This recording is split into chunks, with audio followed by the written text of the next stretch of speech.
Hei, jeg er Tor, dette er Skogfar, og i dag er jeg ute i skauen med to gode venner.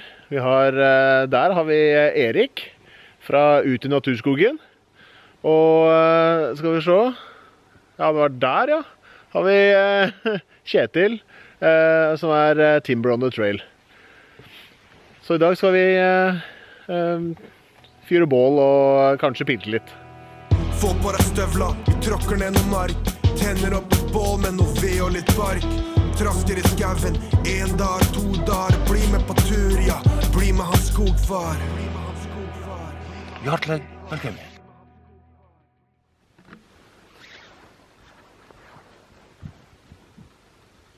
Og her kan vi se skogfar i en nydelig positur langt ute i skogi.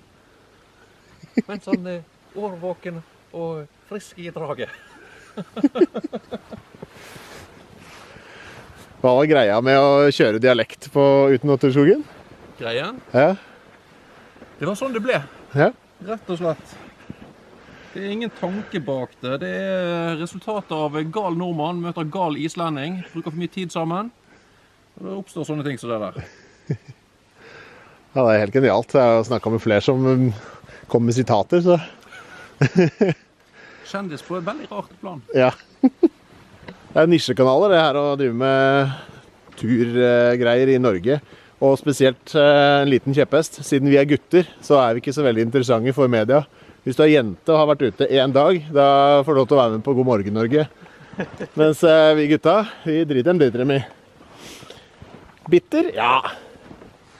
Kjetil ut og teste isen.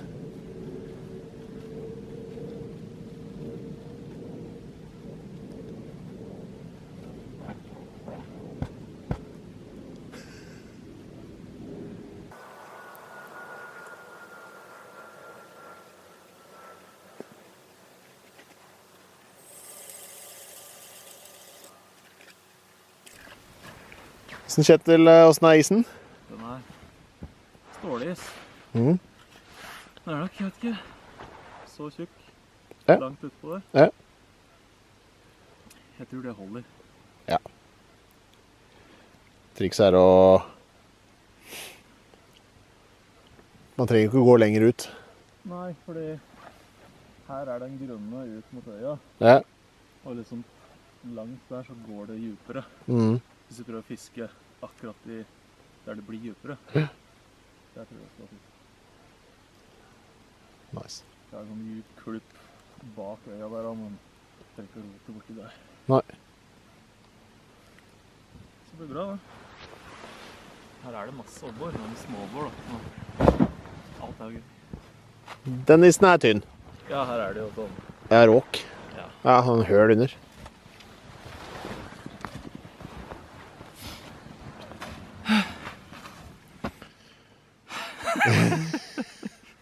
Kondisgutta? Nei. Jeg gikk opp trappa hjemme i sted og fikk puls. Det er ikke for meg. Det har blitt lite good turgåing for vår del dette året. På grunn av voldsomme varme været som var. Ødela mye, altså. Vi får kjøla i høst og sånn nå, og det blir jo helt rått nå. Dogge på brilla til og med. Det gjør det også.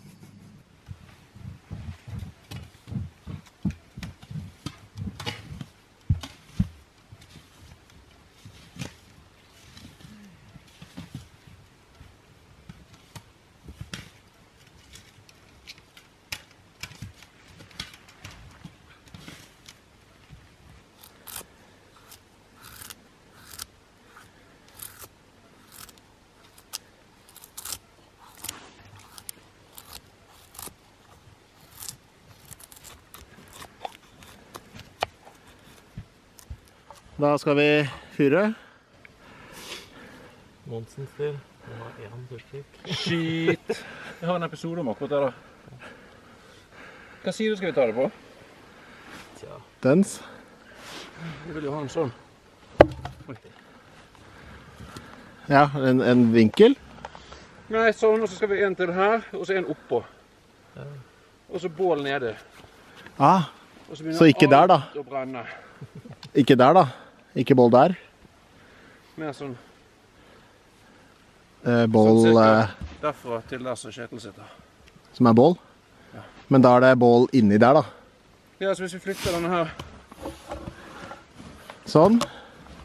Ja, så bare for og så en stokk til her, og så en oppå. Og så bål imellom. Ja, sånn, ja. Så mater jo de 3 kubbene vann med varme hele tiden. Ok, da trenger vi noen kubber til, da. Ja, jeg har. Jeg har en der, ja. Det er bra. Da drøyer vi litt, da. Jeg har juksa litt. Ja, skal vi fyre her, eller skal vi... Da blir det der du sitter, da, eller?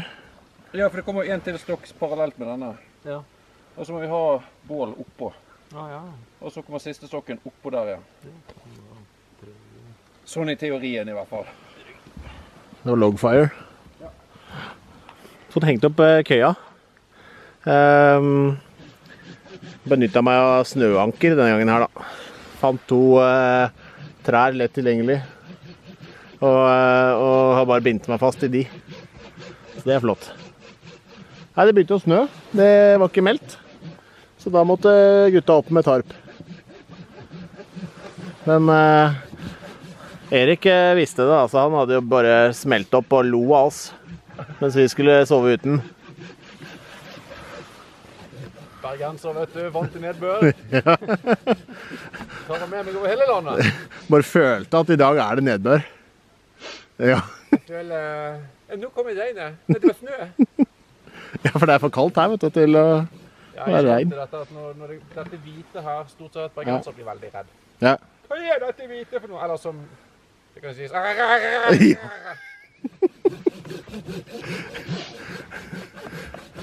Det er det som skjer hvis det er en bergenser som på en måte får barn med en annen bergenser.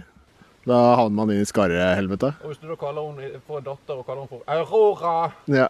Veldig dumt. Og så Aurora slår seg gæren inne på kjøpesenteret. Han er tøff her, vet du, når vi er i Buskerud, og ikke i Bergenstraktene. Vi sier ikke når han kommer tilbake til Bergen. Hemmelig. Ja. Hemmelig tid, hemmelig sted. Sånn. Skal vi da ha bål oppå det? Så. Ja, vi bør jo ha det. Ja, bare fyre opp på midten først, og så bygge utover.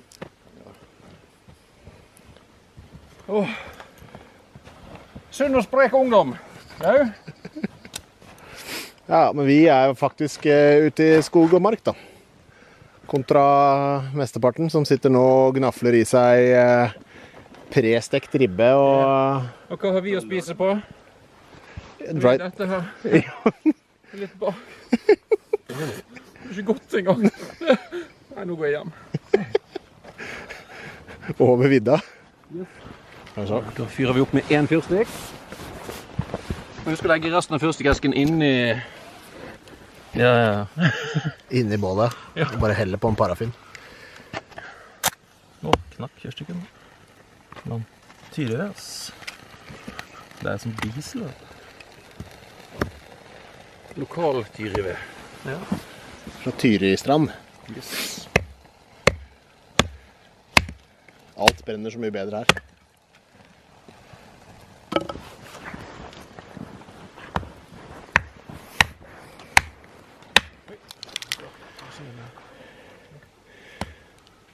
Trikset med lavterskeltur er å ta med seg 2 folk som vet å bruke øks. Så kan jeg sitte og kule den. Ja.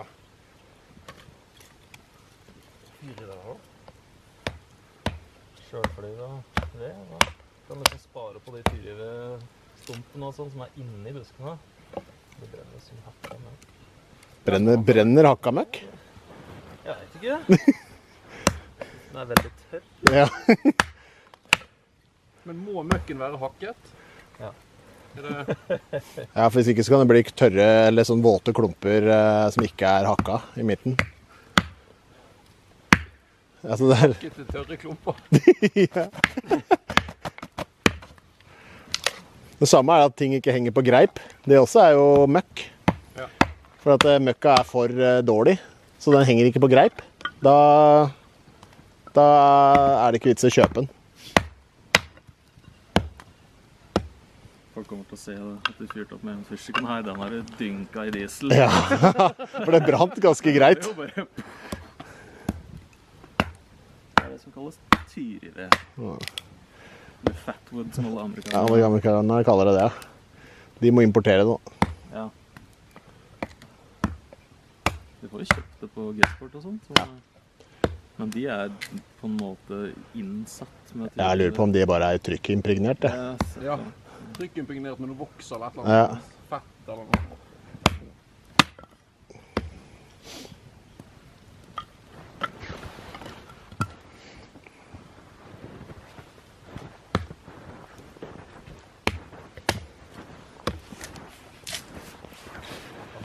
Erik tok med seg badekar, faktisk med innlagt lys og sånn. Så her nede er det batteri. Det var stasen sin. Det var veldig kjekt, men det er liksom, det er ikke noe vits i å kjøpe seg dyr pulk når man ikke skal gå til Nordpolen. Her er det bare å få tak på ei balje, og så hekte fast ting på den, og så drar hun etter deg. Så nå dro vi 3 sekker med ved uten å bli veldig svett i hvert fall. Hadde det vært vanlige personer med vanlig kondis, så hadde det kanskje ikke vært svett i det hele tatt.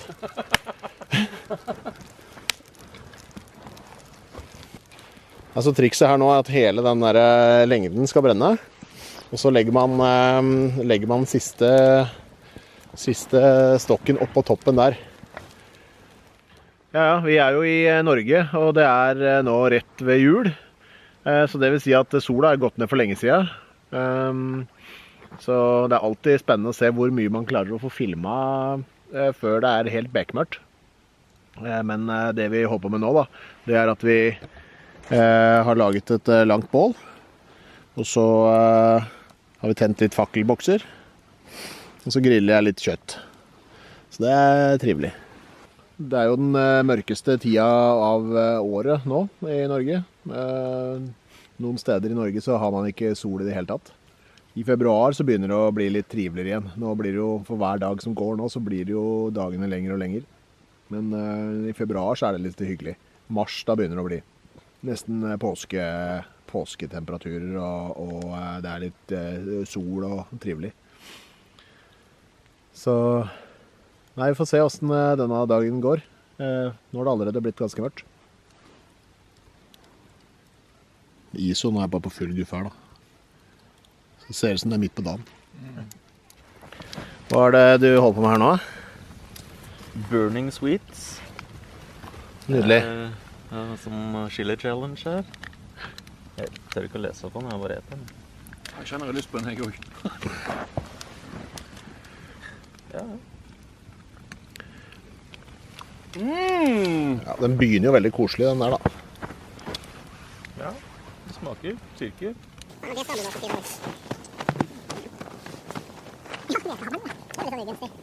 Den er jo foreløpig god.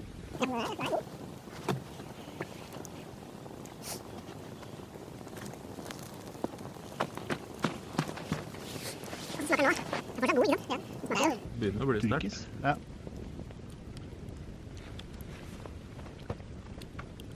Ja, nå begynner det å... Den begynner å renne ned i halsen, den er fin, for den sniker seg ned i lungen og sånn, det er trivelig. Nå er det hakket over den indiske jeg spiste her nå. Ja, det er det.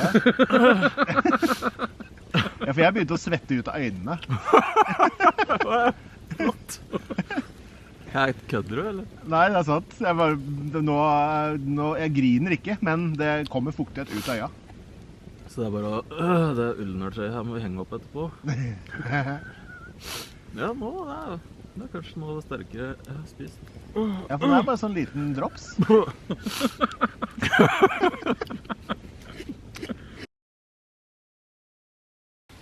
Hvordan var det? Jeg tror jeg snørrer litt nå. Det bare renner. For det er krutt i de. Absolutt. Ja, ganske små. Det var liksom sånn der, jeg tror det står på pakka at ikke barn bør spise det og sånn. Det er ikke noe man gir til barn, liksom. Nå må jeg bare tygge den, for den orker jeg ikke med. Nei. Den er mjuk også, ja. Ja, den er myk. Som blir sånn tyggis-ish.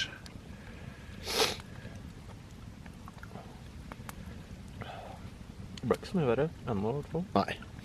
Nei, du har oppnådd maks. 3, 2, Ja. 1.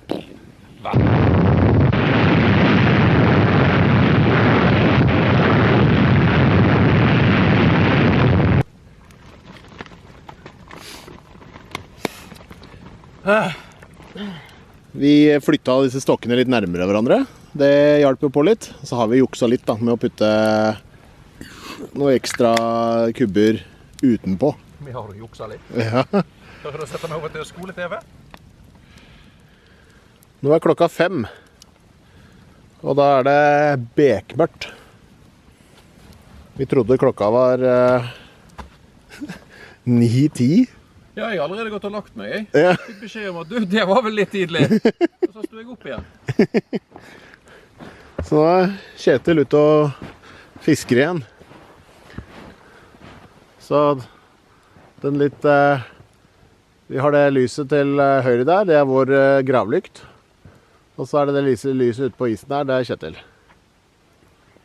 Og det er jo ingen stjerner ute.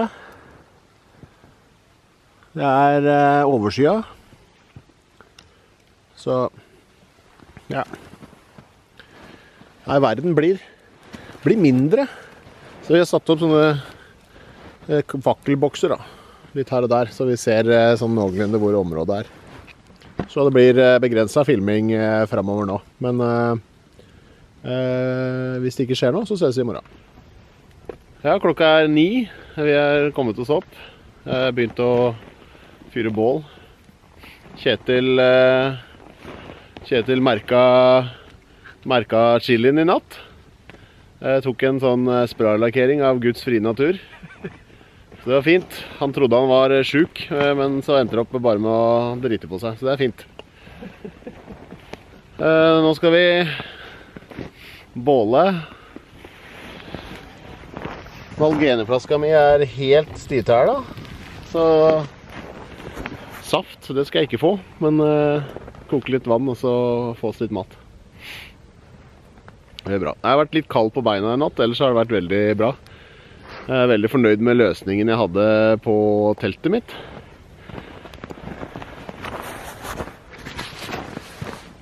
Jeg tok bare en raie. Jeg ser det bedre på andre siden. Tok bare en raie. Og så bandt jeg fast tre i den. Eller teltet.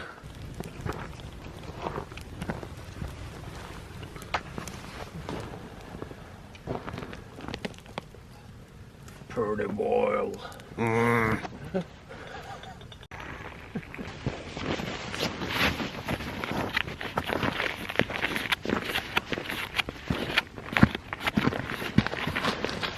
Her kan vi se skogfar luske fram noe god gammeldags mat fra hine håredager, der han røyrer og røyrer, men aldri kommer til dere.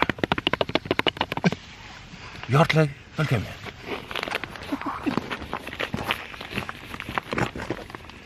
Da har vi egentlig fått pakket sammen og spist og alt sånn, så nå er vi klare for å dra hjem igjen. Så bare få brent ned bålet, og så, ja. Jeg vet ikke hva det ble for noe. Jeg håper at vi fikk sett litt at Kjetil fiska. Nei, vi så ikke at Kjetil fiska. Bare litt på avstand, og så, men det ble ikke noe fisk da. Få ha det fint neste gang. Få på deg støvla, vi tråkker ned noen mark. Tenner opp et bål med noe ved og litt bark. Trasker i skaven, 1 dag, 2 dager. Bli med på tur, ja. Bli med hans skogfar.